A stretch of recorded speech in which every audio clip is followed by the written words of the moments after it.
তো সীমা আপা স্ক্রিনে ছবি দেখতে পারতাছি, এটাই কি আপনার ছবি? জি ভাইয়া, এই ছবিটা আমার। আচ্ছা, আপনি কি করেন?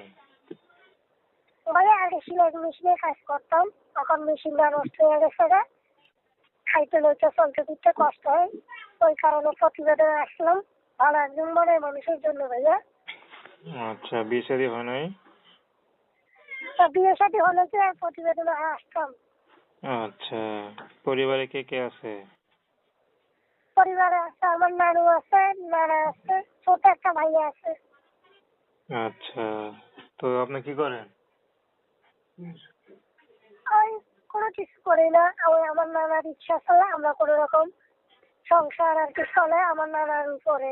আচ্ছা, না তো আপনার কোনো পছন্দ আছে নাকি, যেমন ছেলে পেলে বিয়ে করবেন? আমার কোনো পছন্দ না, সে বয়স্ক হোক কালো হোক, তাতে আমার কোনো দুঃখ নেই। আচ্ছা, তো আপনার সাথে কিভাবে যোগাযোগ করবে? সে যদি বিয়ে করে থাকে তাও আমার কোনো সমস্যা নেই। আপনি বিয়ে বিয়ে আলাপ পুরুষের ঘর করতে পারবেন? জি পারবো ভাইয়া। তো মানুষ খারাপ বলবে তারা না? বলতো কেন খারাপ বলবো, তারা যারা বিয়ে করে থাকে তারা বোর কিন্তু দুঃখ বুঝে, আর যাদের বউ নাই তারা কিন্তু বোনের দুঃখ বুঝে। ওই কারণে একটু বিয়ে সমস্যা